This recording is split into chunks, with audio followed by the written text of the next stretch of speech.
Hello and welcome to Algebra 2, Chapter 10.2, and today we're discussing parabolas. So if you'll recall from our previous discussion of parabolas that they were in the form y equals ax squared. Okay, so it was the x that was always squared, and they always opened either up or down.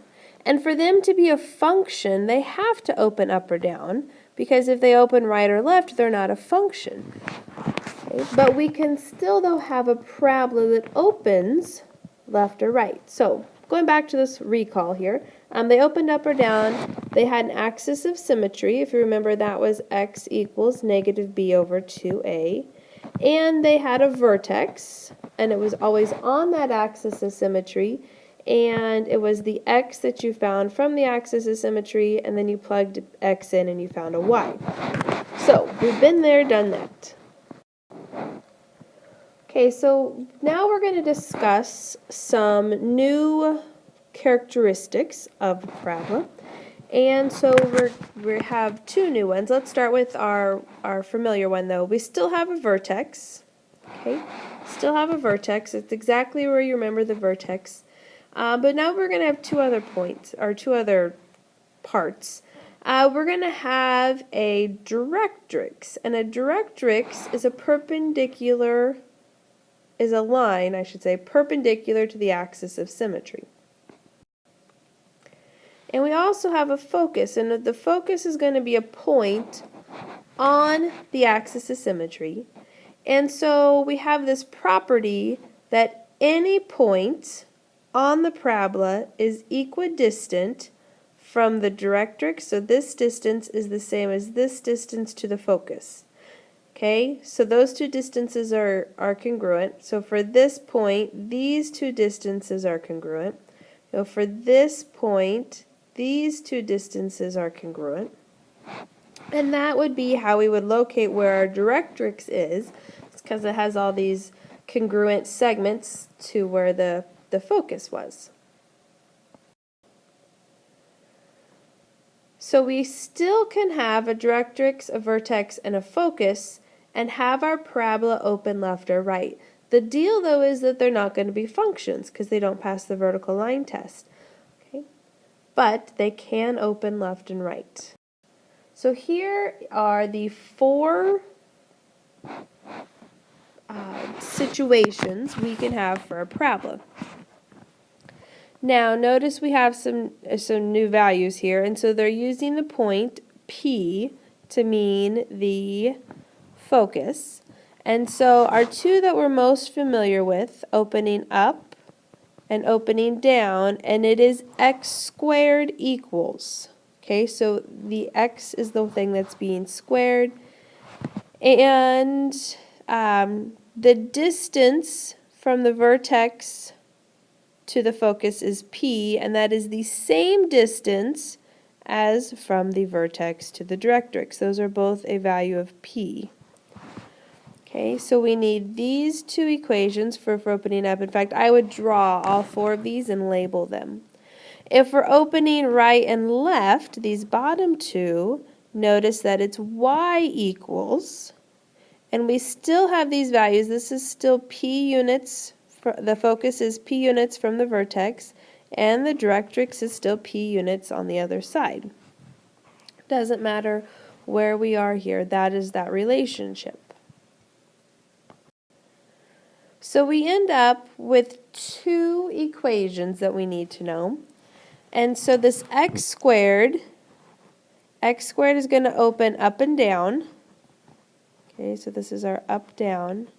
And thus, our axis of symmetry is going to be vertical because it's going up and down, okay? So these are for a parabola centered at 0, 0, or the vertex is at 0, 0. So x squared equals 4py. P is that value of the focus, yes. The directrix is the other way. It's a horizontal line, right, because it has to be perpendicular to the axis of symmetry, so y equals is a horizontal line. For the other one here, y equals, this is going to be left, right. Notice we still have P there, and then this line is a vertical line going up and down because it has to be perpendicular to the horizontal now axis of symmetry. So just make sure you have all that written down and we're going to put it to use. Alright, so we want to identify the focus and the directrix given, and we want to draw in this parabola. Alright, so y squared is going to tell me this is going to open left or right, and I don't know which way yet, okay, but that tells me left or right. But then I want to put it in the form you just wrote down, and so you just wrote down y squared equals 4px. So I need to get it in that form, which means the y squared needs to be by itself. So if I multiply both sides by 4/3, I get y squared equals, because that's going to cancel, 4/3 x. Okay, so if I want to space it out like this, would you be okay with this is 4 times 1/3 times x? Because that 4 is built into the problem here. That 4 is the 4 of the problem. Okay, it's that 4. And then I know that p is 1/3. So we know this is centered at 0, 0 because I know this equation is centered at 0, 0. So there is my vertex. And because p is positive, this is going to open to the right. So my focus is going to be at 1/3. Sorry, I ran out of room there. My dots are too big. So my focus is at 1/3. My directrix then is this way 1/3. And I need to find a few other points so that I can accurately draw in my parabola. So I would make a table. And I would say, let's put in 1 for x. And so if x is 1, you get y squared equals 4/3. Square root that, and we're just going to head for the decimal form. Square root of 4/3 is 1.15, but it's plus or minus because you're looking for two answers. So I'm going to come out to 1 and go up 1.15 and go down 1.15. And then let's go out to like 5. And so that would be y squared equals 20/3. And so I'm going to square root 20/3. And again, I'm putting that plus or minus. And we get 2.58.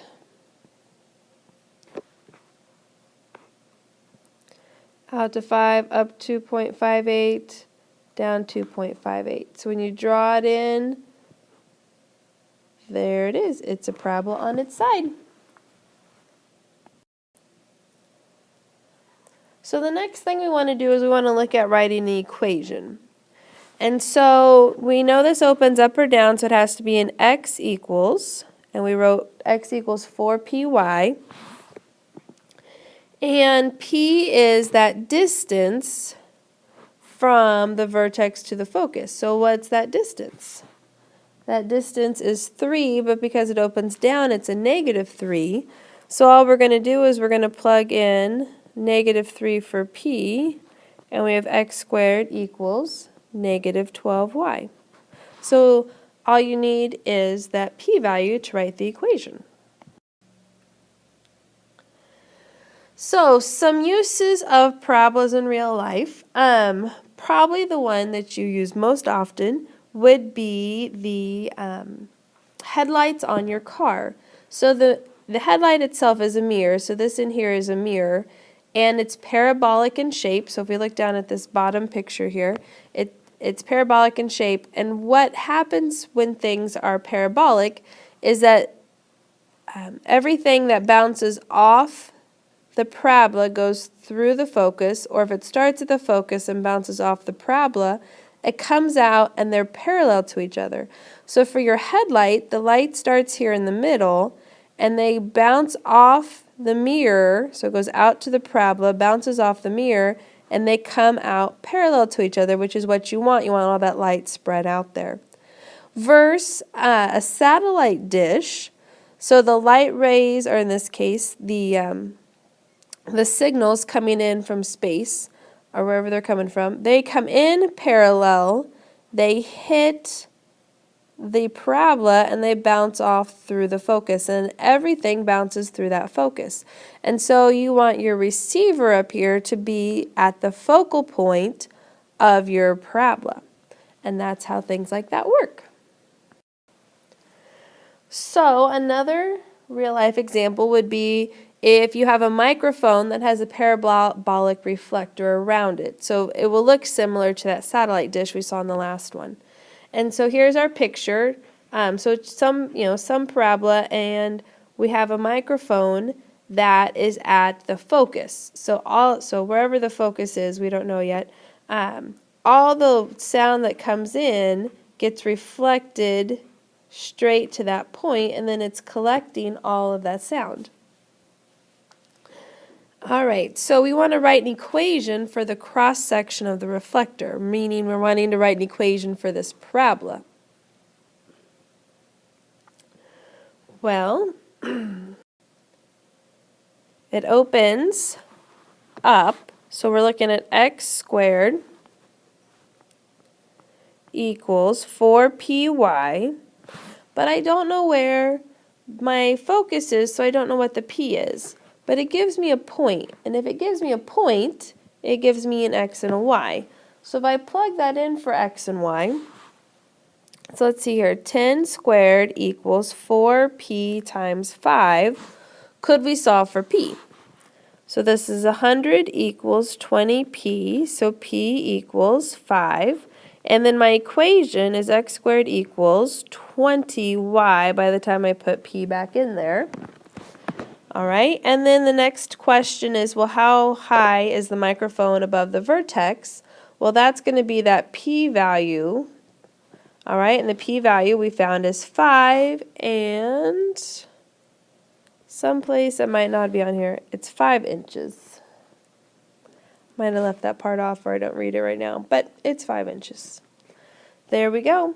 All right, let me know if you have any questions. If not, have a great day, and I will see you in class.